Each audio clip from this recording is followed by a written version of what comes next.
de passer maintenant la parole à Anne-Héry, qui est donc directrice du plaidoyer et des relations institutionnelles d'Handicap International. Donc, au nom de Handicap International, j'aimerais tout d'abord vous remercier, Madame la Présidente, ainsi que l'ensemble des députés qui ont œuvré à nos côtés depuis plus de 2 ans pour que cette audition puisse se dérouler. Depuis désormais 35 ans, Handicap International, Humanité et Inclusion, vient en aide aux populations vulnérables, notamment les personnes en situation de handicap, dans les situations de conflits, de catastrophes naturelles, de pauvreté et d'exclusion dans près de 60 pays.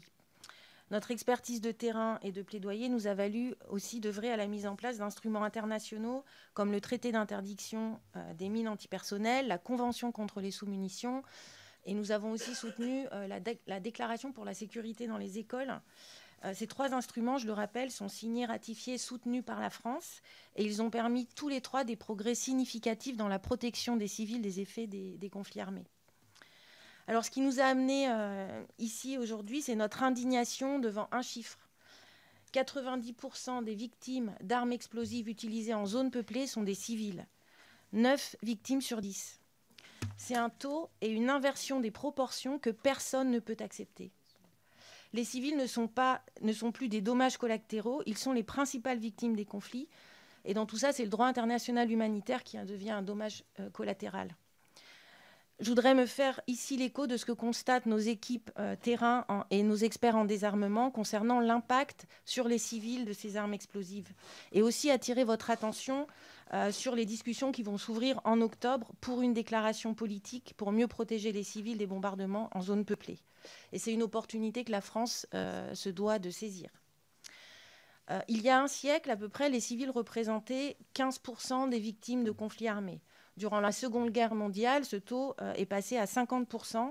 Aujourd'hui, on arrive autour de 85%. Et comme je vous le disais, 90% quand on parle d'armes explosives utilisées en zone peuplée. La tragédie des villes martyrs se perpétue dans le temps.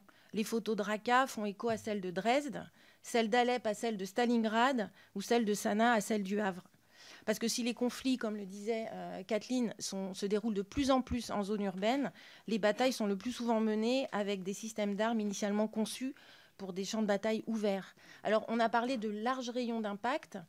Ce qu'on définit comme large rayon d'impact est lié à 3 caractéristiques. Premièrement, la puissance de destruction, la puissance explosive, comme par exemple celle d'une bombe aérienne. Ensuite, l'effet de dispersion de multiples munitions, comme des lance-roquettes multiples, ou encore l'imprécision inhérente à certains types d'armes, par exemple des tirs de mortier indirects. Donc, comment peut-on prétendre systématiquement respecter les principes de proportionnalité et de précaution de l'attaque lorsqu'on utilise des obus d'artillerie ou des obus de mortier dans des lieux où se concentrent des enfants, des femmes, des hommes, ou quand on bombarde à proximité d'infrastructures vitales pour les populations civiles? Je vais revenir peut-être plus en détail sur les effets directs, immédiats au moment des attaques, parce qu'il y a vraiment un problème humanitaire spécifique lié à l'utilisation d'armes explosives en zone peuplée.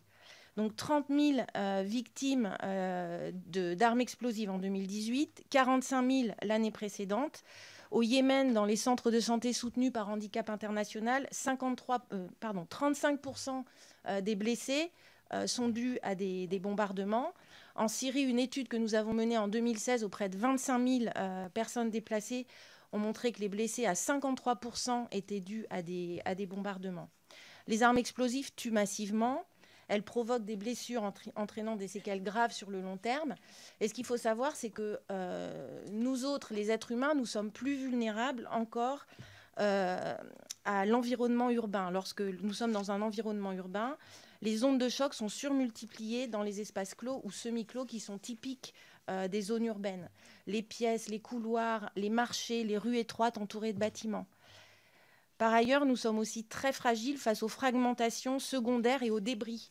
L'éclatement des fenêtres, la projection des blocs de béton, des pièces de métal issues des bâtiments, aussi le fioul, le gaz, les matières inflammables, ainsi que les plastiques, les produits chimiques, les poisons, qui sont communs dans la plupart des boutiques, bureaux ou logements.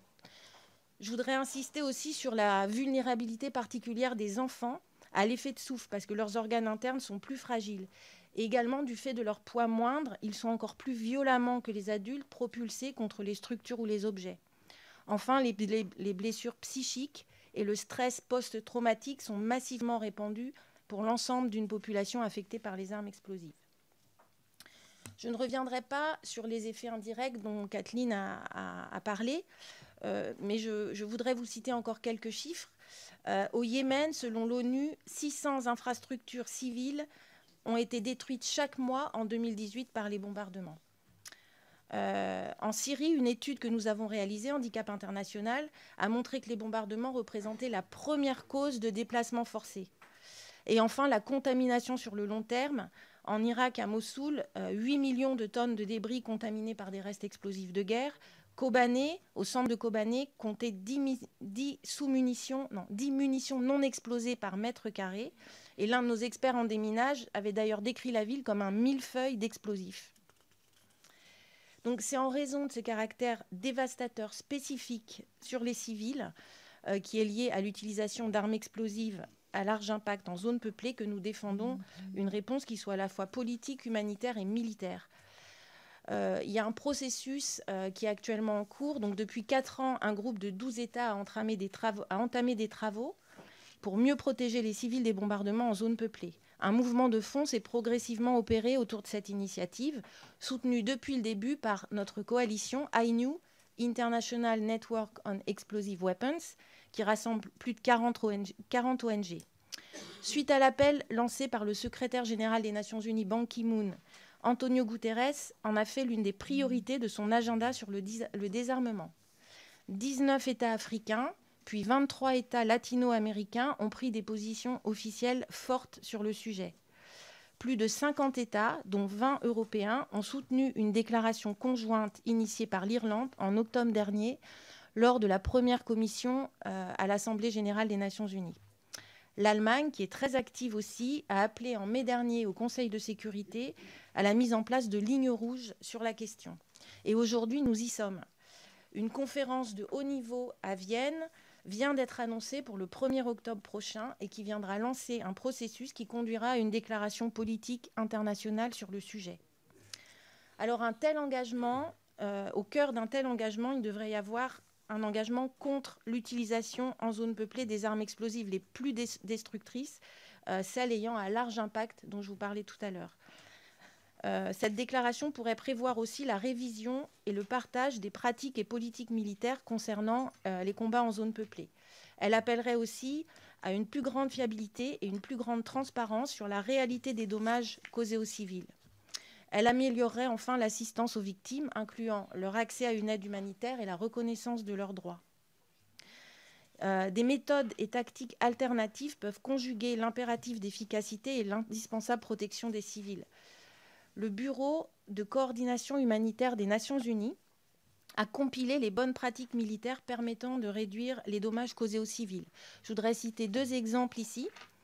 Celui de la mission de l'Union africaine en Somalie, qui a prohibé tout usage de mortiers dans ses opérations, ou de la mission de l'OTAN en Afghanistan, où des équipes chargées de la collecte d'informations et de données sur l'impact sur les civils permettait d'adapter les pratiques justement pour éviter ces impacts.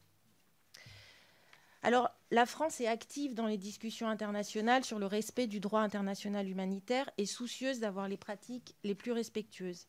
Pourtant, il est étonnant de constater que notre pays n'a reconnu aucune victime civile sur ces 1500 bombardements en Irak et en Syrie. Par ailleurs, la France est jusqu'ici restée en retrait des différentes initiatives dont je vous parlais, voire franchement opposée à un projet de déclaration politique. Mais en même temps, la France a toujours rejoint, parfois dans la dernière ligne droite, les traités d'Ottawa, d'Oslo, aussi la déclaration sur la sécurité dans les écoles, et depuis œuvre activement à leur universalisation et leur application. 90 députés de tous bords politiques ont appelé le président Macron à respecter l'engagement pris par écrit lors de sa campagne présidentielle à ne pas manquer le train de l'histoire. Je voudrais conclure avec ce court extrait d'un article paru dans la Revue de la Défense nationale par le colonel Le Grier, qui a piloté les opérations françaises au Levant et qui a récemment durement critiqué la stratégie de bombardement massif de la coalition. Oui, la bataille d'Agin a été gagnée, au moins sur le terrain, mais en refusant l'engagement au sol, nous avons prolongé inutilement le conflit et donc contribué à augmenter le nombre de victimes au sein de la population. Nous avons détruit massivement les infrastructures et donné à la population une détestable image de ce que peut être une libération à l'occidental, laissant derrière nous les germes d'une résurgence prochaine d'un nouvel adversaire. Combien d'agines faudra-t-il pour comprendre que nous faisons fausse route ? Voilà, il serait justifié, je pense, que la Commission des Affaires étrangères puisse se saisir de ce sujet à travers les différentes procédures ou mécanismes prévus à l'Assemblée nationale. Je vous remercie. Merci beaucoup à vous.